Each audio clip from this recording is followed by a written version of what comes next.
नमस्कार साधकों, स्वागत है आपका हठ योग में।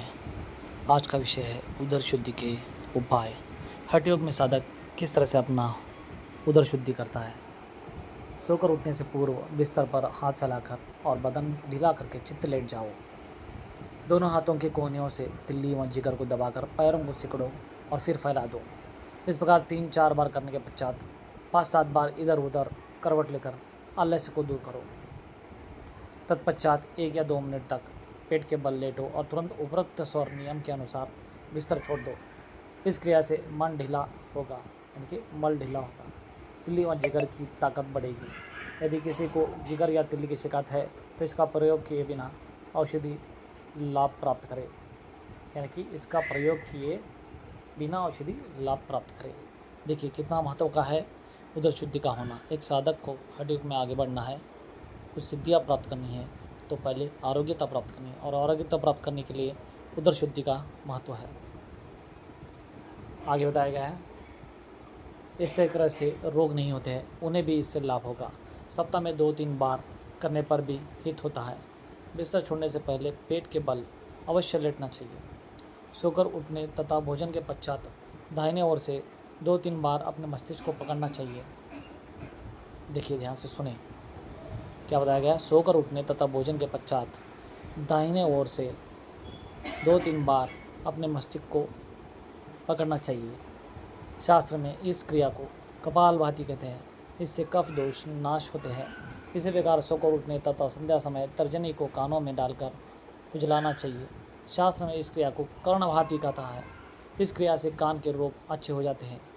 आरंभ में सीधी करवट लेटने से यकृत पर जोर पड़ सकता है, जिससे पाचन शक्ति में रुकावट होती है। इसलिए भोजन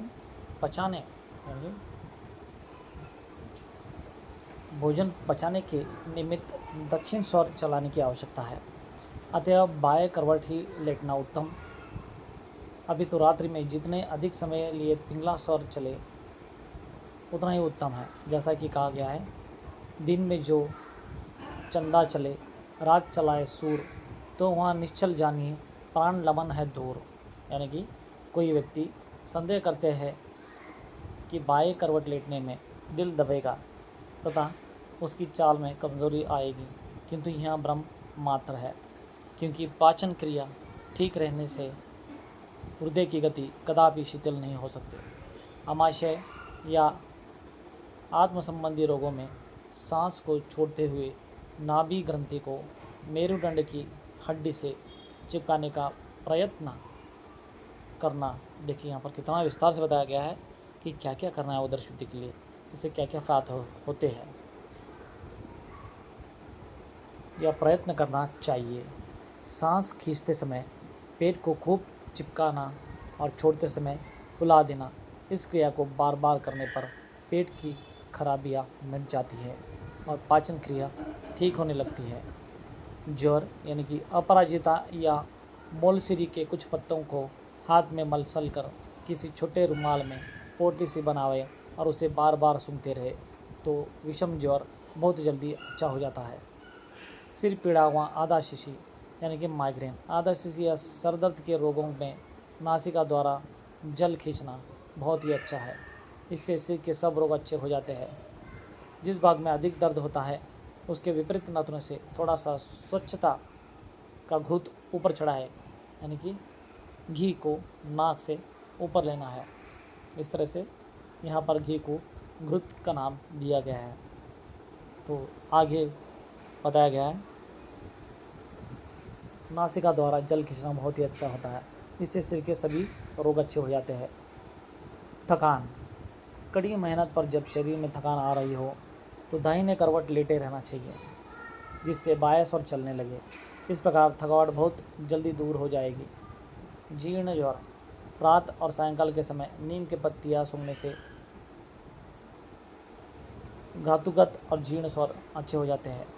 देखिए सभी यहाँ पर जो उदर शुद्धि हो या कई अलग अलग रोग है, उन सभी को साधक कैसे अच्छा कर लेता है, कैसे कर सकता है घर पे ही, जिससे उसकी सिद्धि और समाधि ध्यान में बाधक ना पहुँचे, उसी के विषय में यहाँ पर विस्तार से बताया गया है।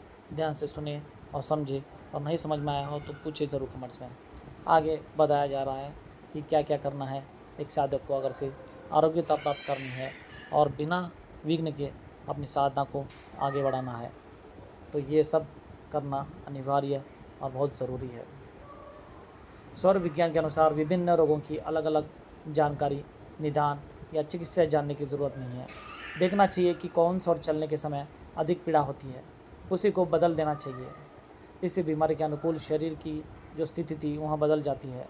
यदि आपको दूसरों का इलाज करना है तो निदान कीजिए कि रोगी को चंद्र स्वर का विकार है अथवा सूर्य स्वर का। बीमारी में सर्दी की अधिकता होना चंद्र स्वर का और गर्मी की अधिकता होना सूर्य स्वर का दोष प्रकट करता है। कोई भी समझदार आदमी रोग के लक्षणों को देखकर आसानी से जान सकता है। यानी कि देखिए कैसे आपको पहचानना है, कैसे आपको स्वरों का उपयोग लाना है। यहाँ पर सौर विज्ञान में ये भी बताया गया है कि किस तरह से आप ये सभी शरीर के जो रोग हैं उनका निवारण कर सकते हैं, निदान कर सकते हैं, केवल स्वर को जान के, स्वर को समझ के और उन्हें अपने शरीर के हिसाब से बदल के। तो आगे यहाँ पर बताया जा रहा है, रोग के लक्षणों को देखकर आसानी से जान सकता है कि बीमारी सर्दी की है अथवा गर्मी की। दूसरी परीक्षा यह है कि रोगी को कुछ देर दोनों स्वरों की स्थिति में रखकर परीक्षा करनी चाहिए। उसे जिसमें अधिक अशांति मालूम पड़े वह स्वर भी विकार होना उचित करता है। कई बार रोगियों का चित्त बड़ा बेचैन होता है और वे कुछ ठीक निर्णय नहीं कर पाते, इसलिए सर्दी गर्मी के लक्षणों को और रोगी के अनुसार रोगी के अनुमान में अंतर बढ़ जाता है। ऐसी दशा में लक्षणों को ही प्रधानता देनी चाहिए एवं किस स्वर में पीड़ा बढ़ती है इसका निर्णय रोगी पर ना छोड़कर स्वयं चिकित्सक को परीक्षा करके करना चाहिए। देखिए किस स्वर में वहाँ रोगी को ज़्यादा तकलीफ़ हो रही है, वहाँ स्वर को रोक के दूसरे स्वर को, विपरीत स्वर को चालू करना है। बस यही करना है तो वहाँ शरीर को आरोग्य कर देगा। कौन? स्वर, यानी कि स्वर खुद कर देगा। आगे देखिए, जब वह निश्चय हो जाए कि अमुक स्वर का विकार है तब उसके निवारण का उपाय करना चाहिए। प्राणायाम, श्वासोच्छ्वास क्रिया रोग निवारण का बहुत ही उत्तम उपचार है। स्वर योग की इस अद्भुत क्रिया को भारतवासी अब भूल चुके हैं, किंतु विदेशों में अब भी इसका प्रचलन है।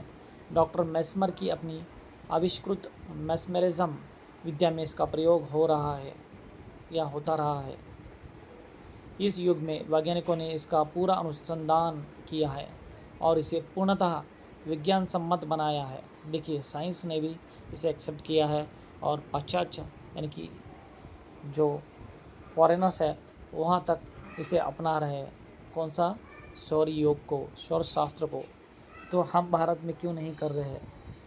तो यहाँ पर आगे और बताया जा रहा है कि क्या करना है, कैसे करना है साधक को आरोग्यता प्राप्त करनी हो और निरोगता बढ़ाना हो और साधना रद्द करना है अपने शरीर को दृढ़ होकर। श्वासोच्छ्वास क्रिया का पूर्ण विवेचन अखंड ज्योति कार्यालय मथुरा से प्रकाशित प्राण चिकित्सा विज्ञान नामक पुस्तक में दिया गया है। उसके पूरे विज्ञान को समझने के इच्छुकों को वहाँ पुस्तक पढ़नी चाहिए। यहाँ तो कुछ साधारण से तरीके लिखे जा रहे हैं। रोगी को जिस स्वर में कष्ट हो अपने उस स्वर को चलाओ। जब वहाँ स्वर शुद्ध रीति से चलने लगे तो कांच या मिट्टी के एक गिलास में स्वच्छ जल लेकर नाक से 6 इंच दूर रखकर उसमें 7 बार स्वर का समन्वय होने दो। गिलास को नाक की सीध में रखना चाहिए ताकि श्वास वहाँ तक पहुँच सके, जल पर अपना प्रभाव डाल सके। 6 इंच दूर। देखिए यहाँ पर अभी कांच के गिलास में पानी लेकर आपको क्या करना है विस्तार से बताया जा रहा है। ध्यान से समझे, सुने और फिर करें या चेष्टा करें प्रयत्न करने की। नहीं समझाओ तो पूछे। 6 इंच दूर इसलिए रखना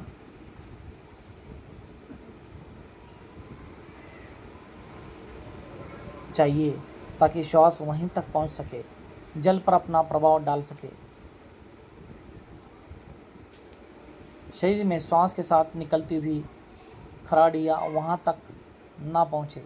सांस में जो विषैले पदार्थ बाहर आते हैं वे भारी होने के कारण नाक से बाहर निकलने पर वायु का साथ छोड़कर कुछ ही इंच के फासले पर इधर उधर छितर जाते हैं और 6 इंच आगे पहुंचकर उसके विकार दूर हो जाते हैं। तात्पर्य यह है कि सांस के अंतिम सिरे पर पानी रखना चाहिए। जिसका स्वर घटा हुआ हो उसे भी इतनी ही दूर लंबा स्वर उस वक्त चलाने की कोशिश करनी चाहिए। पानी को इतनी दूर नहीं रखना चाहिए जहाँ तक कि स्वर का प्रभाव ना पहुँच सके। देखिए, सांस जहाँ तक आपका आ रहा है वहाँ तक आपको गिलास पानी का रखना है, ताकि सांस का आखिरी छोर उसे स्पर्श करे, उसे लगे, तो ये उसका प्रभाव होगा, सांस का प्रभाव होगा। और 7